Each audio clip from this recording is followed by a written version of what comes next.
사람들은 다 자기 각자의 소망이 있습니다. 꿈이 있습니다. 비전이 있습니다. 저도 이루고 싶은 것도 있고 소망도 있고 희망도 있습니다. 여러분도 각자 야, 나는 꼭 이것 이루었으면 좋겠다. 이건 됐으면 좋겠다. 그거 바라보고 하루하루를 버티고 살아가는 겁니다. 근데 문제는 뭐냐면 그 희망에 한 발짝 한 발짝 다가가면 되는데 어느 순간에 그 희망이 아예 사라져 버릴 때가 있습니다. 그 꿈이 나를 지탱했던 그 꿈이 산산이 조각날 때가 있습니다. 그래서 그 희망이 절망이 되지요. 내가 그 많고 간절했던 그 희망이 깨지는 순간에 그만큼 더 처절하게 절망하게 되고 무너지게 되는 그런 순간을 맞이하게 됩니다. 오늘 본문에 소개되는 한 사람이 나옵니다. 이 사람에게 외아들이다 이렇게 표현합니다. 외아들이 있었습니다. 지금도 그렇지만 옛날에는 아들하면 껌뻑 죽었지요. 특별히 그 아들이 외아들이다, 뭐 3대, 4대 독자다 그러면 집안에 대들보입니다. 장남이 대들보고, 그래서 우리 어른들 항상 하는 얘기가 뭐였냐면, 장남이 잘 돼야 집안이 바로 서고 아들이 잘 돼야 되고, 딸 다 필요 없어요. 아들이 잘 되면 돼요. 아들 그 불과 얼마 전까지 그런 그 삶을 살았고 그런 사회였습니다. 그래서 한 10년 좀 더 된 것 같은데 KBS에서 했던 왕관의 식구들이라고 하는 그 드라마가 있었습니다. 기억나시는 분도 있을지 모르겠는데 시청률이 49%까지 갔습니다. 성이 왕씨예요. 왕씨고 그 한 집에 3대가 같이 살아갑니다. 할아버지 살고 아버지 살고 자식들 살고 이 3대가 같이 살아가는데 이 왕관의 식구들이 뭘 하냐면은 아들 하나 있거든요. 그 아들 하나에 벌벌 떱니다. 온 집안 식구가 그냥 아들에게 모든 것들이 다 바치는 거예요. 이 집안의 소망은 아들이다. 그런 그 집안의 이야기입니다. 그러니까 10여 년 전만 해도 이것이 공감이 됐거든요. 그러면서 그 자식 이름을 짓는데 성이 왕씨잖아요. 그리고 돌림자가 뒤에가 박입니다. 근데 아들 하는 거예요. 할아버지 할머니도 아들 그러면서 이 아들도 아들 그랬는데 이제 결혼해서 아기를 낳았어요. 그런데 딸입니다. 그러니까 이 할아버지가 시아버지가 실망하는 거예요. 그래서 박은 박인데 무슨 박이라고 이름을 줘야 되잖아요. 첫째는 그럴 수 있지 그러면서 왕수박이라고 짓습니다. 그래서 그 집 첫째 딸이 왕수박이에요. 그러면서 빨리 그냥 시아버지가 계속 야 빨리 더 나 우리 집안 대를 이어야 돼 아들 있어야 돼. 그래서 곧바로 또 자식을 낳습니다. 아들일까요 딸일까요? 또 딸이에요. 이 할아버지가 성질이 난 거예요. 또 딸이야. 그러면서 왕 둘째는 호박이라고 줬습니다. 드라마예요. 셋째 야 빨리 이럴 필요 없어 빨리 또 낳아. 그래서 셋째를 또 임신해서 낳습니다. 아들일까요? 딸일까요? 드라마니까. 그죠? 또 딸이에요. 그러니까 이 시아버지랑 시어머니가 그냥 이제는 말도 안 해요. 야, 걔 이름 광박이라고 줘. 박 썼다라는 거예요. 그래서 왕광박. 이게 딸의 이름입니다. 넷째에 또 했어요. 임신을 해서 또 낳는데 이번에 아들이에요, 딸이에요? 이번에 또 딸이에요. 그래서 이 할아버지가 이름을 왕해박이라고 줬습니다. 해박. 그리고 드디어 5번째에 아들을 낳은 거예요. 이 아들 안에서 그 아들을 하나 낳습니다. 이름을 왕대박. 그 대박이네. 온 집안이요 이 대박이에게 관심.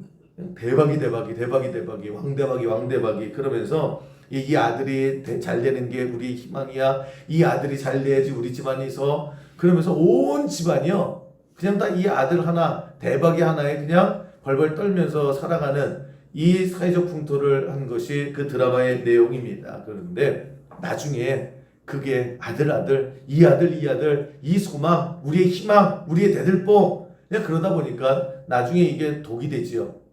그래서 정말 이 부모에게도 독이 되고 본인에게도 독이 되고 가정에게도 참 어려움을 겪게 되는 이런 내용의 드라마였습니다. 여러분, 이게 외아들, 아들이 있어야 돼. 아들이 우리의 희망이야. 아들 하나만 잘 키우면 이 집안이 설 수 있어 라고 하는 그런 생각이요, 지금도 있지만 예전에는 훨씬 더 많이 있었던 것 같습니다. 그 가장 대표적인 사람이 오늘 본문에 나오는 이 사람의 가정 이야기입니다. 성경에 외아들이니이다 라고 얘기를 하거든요. 그때의 외아들은 정말 이 목숨보다 중요한 그런 외아들이다 라고 하는 표현입니다. 다시 말하면 이 본문에 나오는 이 사람도 외아들이었거든요. 근데 이 외아들이 그냥 아들이 아니라 내 인생의 전부입니다. 내 인생의 희망이 이 아들밖에 없습니다. 그러면서 평생 애지중지하면서 그렇게 키운 아들이었다라고 하는 것입니다. 그런데 자기 인생을 다 걸고 자기의 가정의 모든 것을 다 걸었던 이 아들이 귀신 들렸다 이렇게 설명을 합니다. 그러니까 쉽게 말하면 그냥 미친 거예요. 막 소리 지르고 입에 거품 물고 막 자해하고 막 돌아다니고 그러면서 경련 일으키고, 이 아버지의 마음이 어땠을까? 다 무너지죠. 이 아들 하나 보고 살았는데 이 아들 하나 잘 되는 것, 이게 평생의 희망이고 소망이었는데 내 눈앞에서 미쳐버린 거예요. 뭐 다 흘러던 벗고 소리 지르고 거품 물고, 그 모습을 봤을 때에 이 아버지는 한마디로 절망이지요. 인생의 희망이 다 사라져버린 거예요. 산산조각이 나 버렸다라고 하는 것입니다. 이제 살아야 될 이유가 없어요. 뭘 보고 살아가야 될지 삶의 원동력도 사라집니다. 살아도 더 이상 산 삶이 아니다라는 거예요. 여러분, 이런 절망을 우리도 살면서 내 희망이 깨졌을 때, 내가 이거 하나 보고 내가 평생을 이를 악물고 살아왔는데, 그런데 그게 산산이 내 눈앞에서 조각나고 무너지고 부서지는 그런 경험을 우리가 늘 할 때가 많이 있습니다. 이제 수능시험 이제 결과가 나왔는데 열심히 내가 이 대학만을 갈 거야. 정말 열심히 10년 동안요 공부한 그런 학생이에요. 근데 성적표를 받아봤더니 뭔가 잘못됐어요. 그랬을 때에 이거 하나만을 바라보고 살았던 그 학생에게는 세상이 다 무너지는 거죠. 어떤 분들은 그런 분도 있을 거예요. 이 기회, 내가 이 기회를 얼마나 기다렸는지 몰라. 정말 이를 악물고 버텼어. 그런 희망이 있으신 분도 있을 것이고요. 야, 이 일만 잘 되면 돼. 내가 지금 하는 이 가게만 잘 되면 돼. 내가 이 사업만 잘 되면 돼. 내가 여기 취직만 하면 돼. 내가 여기 붙어 있기만 하면 돼. 아니면 내가 저 만남만 이루어지면 돼. 라고 하는 여러분 각자의 마음의 소원들이 다 있으실 거예요. 어떤 분들은 내가 이만큼의 돈만 벌어야 되는데, 이만큼의 돈만 벌면 돼. 거의 손아귀에 잡은 듯 했는데 그것이 내 눈앞에서요 스르르 없어져 버리는 거예요. 다 무너지는 거예요. 그랬을 때 내가 희망을 건 것만큼 절망을 느끼죠. 삶이 다 무너집니다. 오늘 본문에 소개되는 이 아버지가 그런 거예요. 내 외아들입니다 라고 하는 그 외아들이라는 표현에 내 모든 인생을 이 아들에게 걸었습니다. 그런데 이 아들이 미쳐버렸습니다. 더 이상 내가 어떻게 살아야 될지 모르겠습니다 라고 하는 처절한 절망의 바닥에서 오늘 메시지는 뭐냐? 예수님께서 그 가정을 일으켜 세워 주시더라는 거예요. 그 아들을 고쳐 주시더라는 거예요. 그 아버지의 희망을 다시 살려내시더라고 하는 것입니다. 그래서 오늘 우리가 하나님 이 오늘 주시는 메시지를 통해서 여러분 각자의 희망이 있죠. 그런데 그 희망이 점점 무너지는 게 내 눈에 보여요. 이미 끝나버리는 것도 있어요. 내 마음속에 이제 처절한 실패감과 분노감만 있을 수 있어요. 그런 마음속에 오늘 그 아버지의 가정에 하나님께서, 예수님께서 다시 일으켜 세워주었던 것처럼 여러분 여러분의 마음속에 자리 잡은 절망을 그냥 놔두지 않고 하나님의 역사를 바라보고 그 역사를 경험하는, 그것을 소망하고 다시 일어나는 오늘 복된 은혜의 시간 되기를 주님의 이름으로 간절히 축원합니다. 그럼 우리가 삶 가운데 내 깨진 희망, 이미 끝나버린 것, 이미 안 돼버린, 이미 쏟아져 버린 그 희망을 어떻게 주워 담을 수 있느냐? 오늘 간단하게 설명을 하지요. 이 아버지가 어떻게 합니까? 예수님을 찾아요. 그거 하나예요. 38절 보시면 딱 하나 여기서부터 문제를 풀어가는 겁니다. 무리 중에 한 사람이 소리질러 이르되 선생님 청하건대 내 아들을 돌보아 주옵소서. 이는 내 외아들이니이다. 이 아들 하나 봐오고 살았어요. 근데 이 아들 하나가 내 생명이에요. 이 아들 하나가 내 인생이 전부예요. 그런데 이 아들이 지금 미쳤어요. 절망이지요. 이거 어떻게 해요? 고칠 수도 없어요. 그 와중에 이 아버지가 했던 유일한 하나는 뭐냐? 예수님을 생각했다라는 거예요. 그 예수님 옆에 찾아갔지요. 그리고 소리 질렀다라고 하는 것입니다. 예수님, 나 좀 봐주세요. 예수님, 나를 불쌍히 여겨주세요. 예수님, 이 아들 좀 고쳐주세요. 예수님, 나 좀 다시 한번 살려주세요. 외쳤다라는 거예요. 여러분, 이게 신앙생활이에요.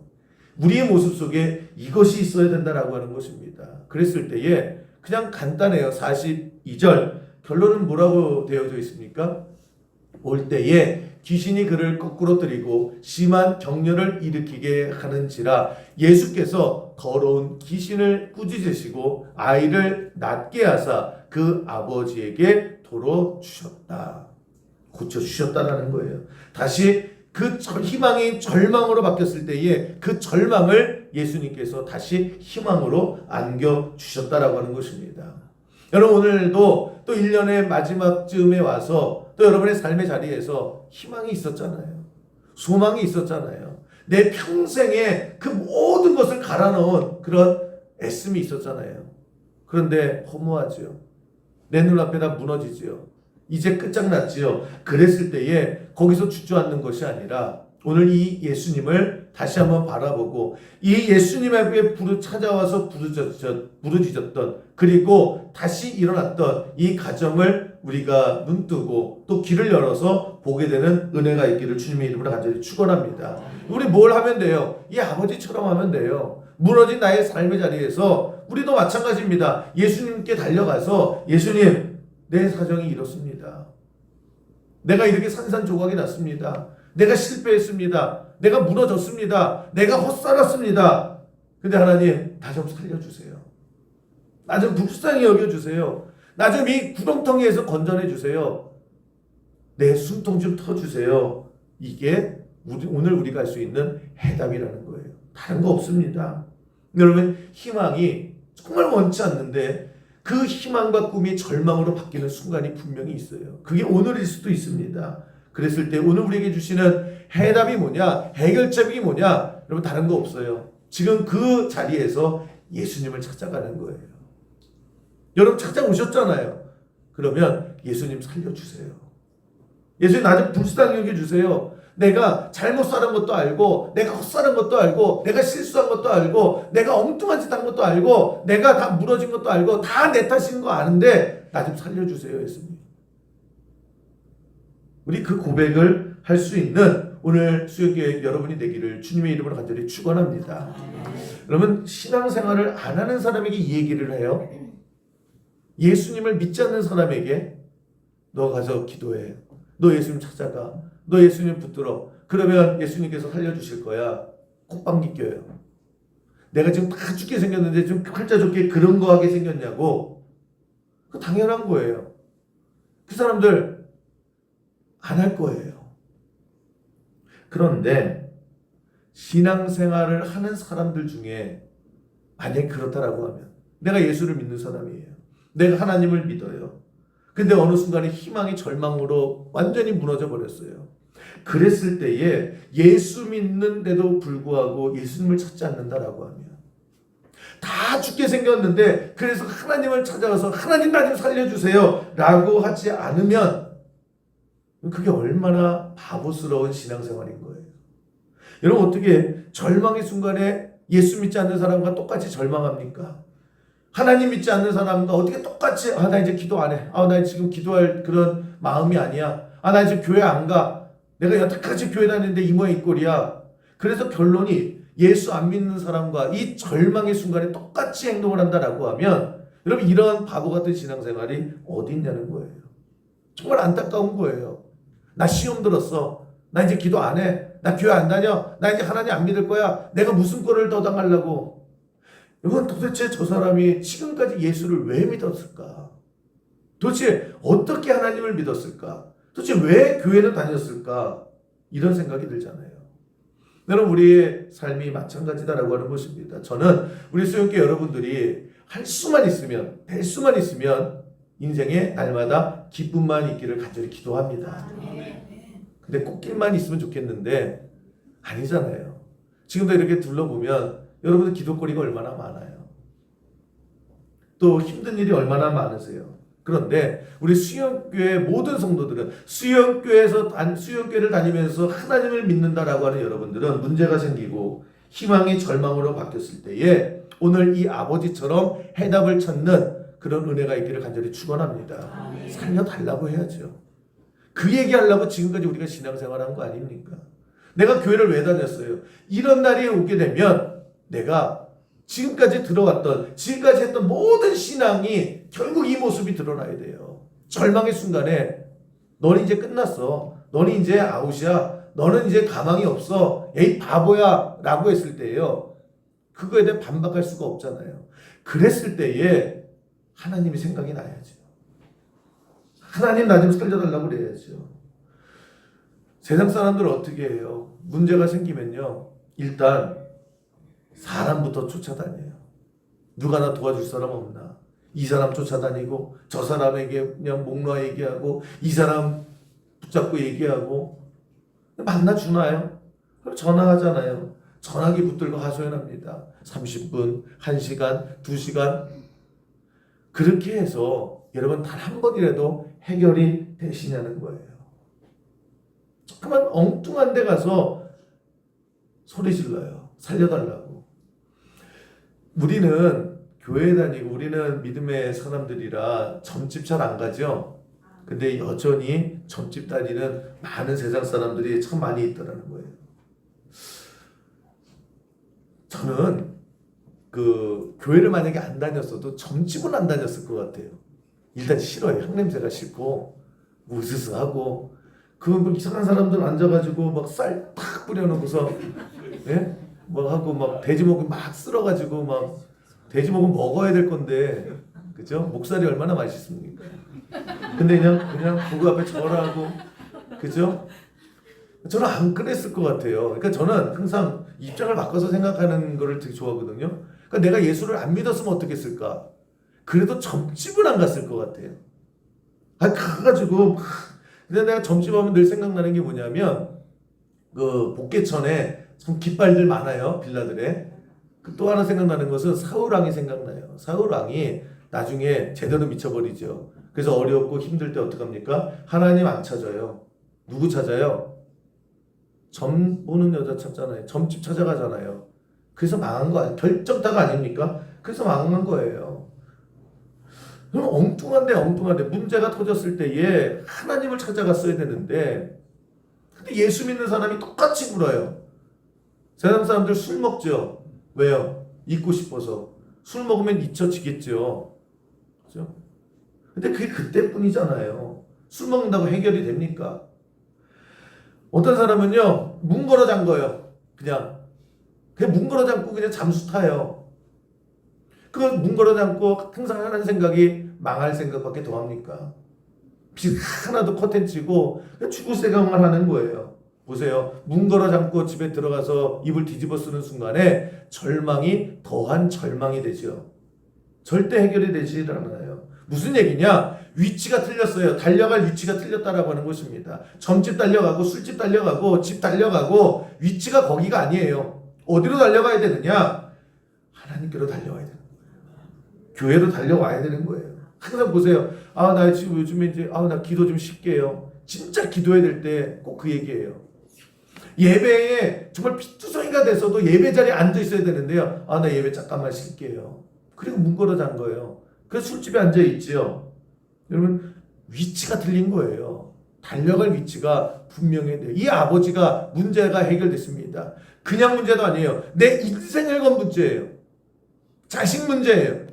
그랬을 때에 어디에서 그 문제를 해결했느냐? 하나님 앞에 달려왔을 때. 여러분 이게 신앙생활이에요. 여러분 이거를 기억하고 살아가야 되는 거예요. 오늘도 여러분 원하지 않지만 가정에 불화가 있을 수도 있죠. 계속 문제점 쌓이잖아요. 그랬을 때에 여러분 우리 뭘 생각해야 돼요? 예수님 생각해야 돼요. 예수님 생각하셔야 되고 경제 문제로 어려우신 분들이 있을 거예요. 정말 하루하루 정말 메꾸기가 힘들고요. 이러다 정말 굶어 죽을 것 같다라고 했을 때에 여러분 우리가 뭘 생각해야 되느냐? 하나님 앞에 달려와야 될 생각을 하셔야 되는 거예요. 남편에게 문제가 있고 아내에게 문제가 있고 자녀에게 문제가 있고 부모에게 문제가 있잖아요. 그랬을 때에 그냥 가슴이 속 시커멓게 타죠. 그랬을 때에 우리가 어디에 있어야 돼요? 하나님 앞에 달려와야 돼요. 예수님 앞에 달려와야 돼요. 예수님 앞에 달려와가지고 나 좀 살려달라고 그래야 돼요. 그래서 여러분 교회에 달려오셔야 될 때에 그때에 오히려 교회에 등져요. 이게 얼마나 어리석고 얼마나 바보스러운 것 같아요. 그냥 와서 오늘 예수님 성경에 보세요. 똑같은 얘기예요. 나 좀 살려달라고. 장님이 그러잖아요. 나 좀 살려달라고. 안진뱅이 그러잖아요. 나 좀 살려달라고. 오늘 이 자식이 미쳐 날뛰는 이 인생의 모든 것들이 다 무너지는 이 아버지가 뭐라 그래요? 나 좀 살려달라고. 어떻게 그래요? 뭘 바라보느냐네요. 뭐에 관심이 있느냐. 그 절망의 순간에 관심 갖는 것이 여러분 나를 그쪽으로 이끌게 되어 있다라고 하는 것입니다. 예수의 관심을 가져야 돼요. 그 토마스 네이븐포트라고 하는 유명한 사회학자가 쓴 그 관심의 경제학이라는 책이 있거든요. 되게 유명한 책인데 그 내용을 보면은 되게 쉬워요. 하여튼 책은 쉽게 써야 많이 팔립니다.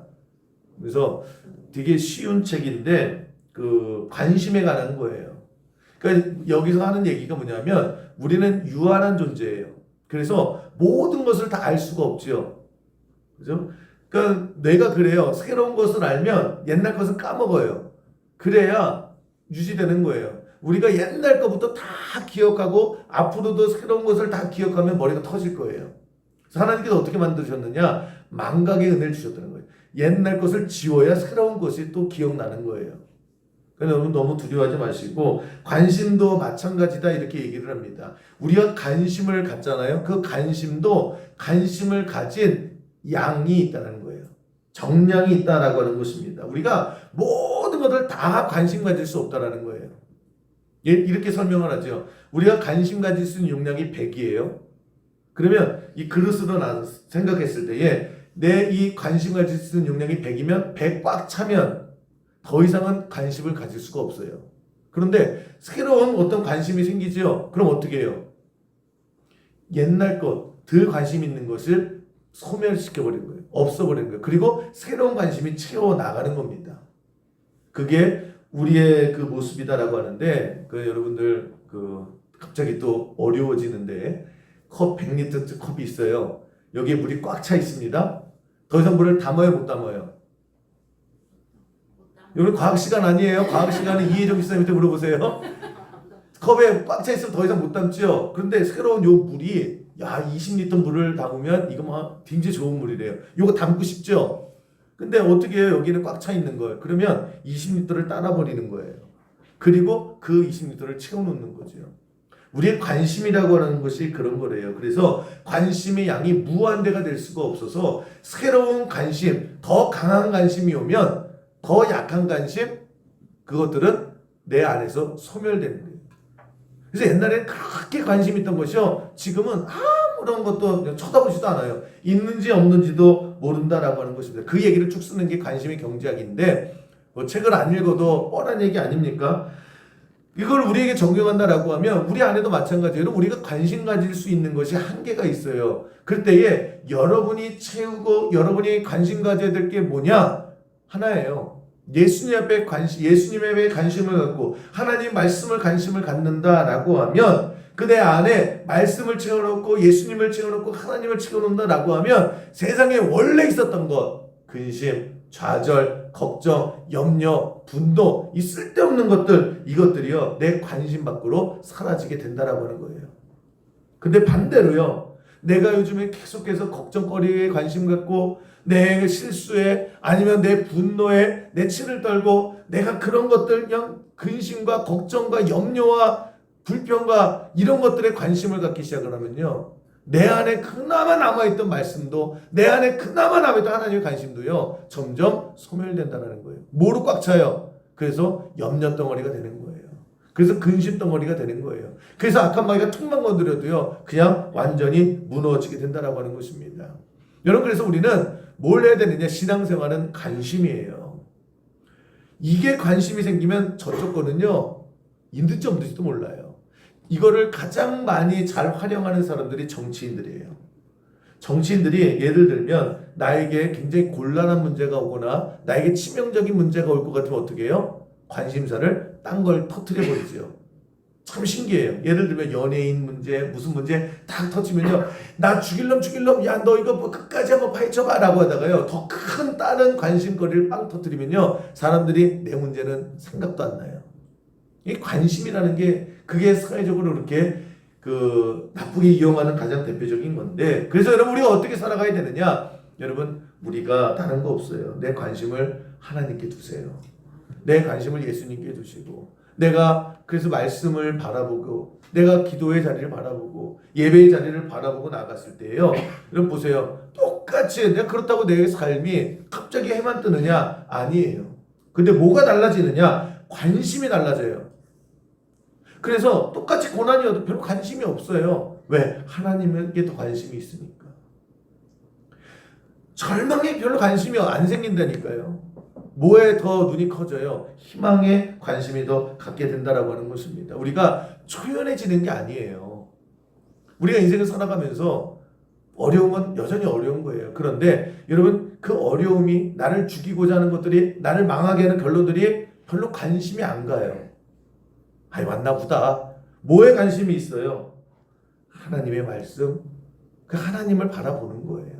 그게 신앙생활입니다. 여러분, 관심에 따라서 내가 바라보고 내가 관심 있는 그것이 나를 이끄는 거예요. 여러분, 이 목회를 한 30년 한 자리에서 하다 보면 뭐 여러 연락도 많이 와요. 뭐 오라는데도 매일 오고요. 뭐 한번 맡아보라는 것도 있고, 하여튼 여러 연락이 꽤 많이 옵니다. 근데 저는 관심이 없어요. 그 만약에 그런 거 하나하나 일일이 찾아가고 뭐 이렇게 뭐 하나 뭐 자리 하나 하고 그런 데에 제가 만약에 혹시라도 관심이 생기기 시작했다라고 하면요, 저 되게 바빴을 거예요. 그렇지 않습니까? 교회 없었을 거예요. 여기 회의 가고 저기 구청 가고 저기 연합회 가고 정신 없을 거예요. 그러면서 점점 제 관심은 어디 있을까요? 그쪽이에요. 그러면서 관심이 그쪽으로 가면 상대적으로 수영교회에 대한 관심은, 수영교회 성도님들의 관심은 제가 이것도 100, 또 저 사회적인 것도 100, 절대 그럴 수 없어요. 이쪽이 50이 되면 이쪽이 80이 되면 이쪽은 20으로 줄어드는 거예요. 저는 그쪽에 관심이 없으니까 여러분, 교회 울타리 밖에 전혀 관심이 없습니다. 그러니까 뭐를 해도 관심이 없어요. 다 기억도 안 나요. 저는 뭐 취미도 없는 것 같아요. 뭐 하고 싶은 것도 그렇게 없어요. 뭐 텔레비전도 안 봐요. 그냥 아무것도 안 해요. 왜냐? 별로 관심이 없어요. 관심이 있어야 그것도 뭐 하고 싶고 뭐 이러죠. 뭐 차도 관심이 없고 아무것도 없어요. 왜요? 미쳤어요, 제가? 관심이요, 대부분 수영교회 와 있는 거예요. 아멘. 교회 성도님들에게 가 있는 거예요. 그러니까 딴 데 뭘 얘기해도요, 들었는지 안 들었는지도 모르는 거예요. 저만 그렇습니까? 여러분도 마찬가지잖아요. 더 큰 관심이 생기면요, 나머지 관심은 진짜 이게 있는지 없는지도 몰라요. 우리가 어떻게 살아가야 됩니까? 하나님 앞에 관심 가지세요. 교회에 관심 가질 때에 여러분, 세상에 찹스러운 것들 다 와요. 그런데 그것들이요, 그냥 알아서 소멸돼요. 그랬을 때 우리가 하나님을 향해서 부르짖을 수 있는 겁니다. 여러분, 자꾸만 고난에 침몰당하지 마시고, 염려에 침몰당하지 마시고, 그게 자꾸만 키우지 마시고요, 관심을 하나님께 두세요. 예외 두시고, 더 강한 관심으로 우리가 채우면 그 쓸데기 없는 거 어차피 하나님께서 채워주실 거, 그거 가지고 날마다 죽었네 하지 않을 거예요. 오늘 정말 인생의 모든 것들이 무너진 한 아버지의 모습을 볼 수가 있습니다. 관심이 뭐예요? 다른 거 없어요. 예수님께만 관심을 갖잖아요. 예수님 살려주세요 라고 그냥 예수님만 에게만 소리치잖아요. 우리 그렇게 하면 삽니다. 그게 해답이에요. 어떤 일을 만나든지 간에 먼저 예수님을 생각하시고 예수 앞에 달려오시고 그래서 구원해 주시는 그 예수님을 체험할 줄 아는 우리 수영계 모든 성도 되기를 주님의 이름으로 간절히 축원합니다.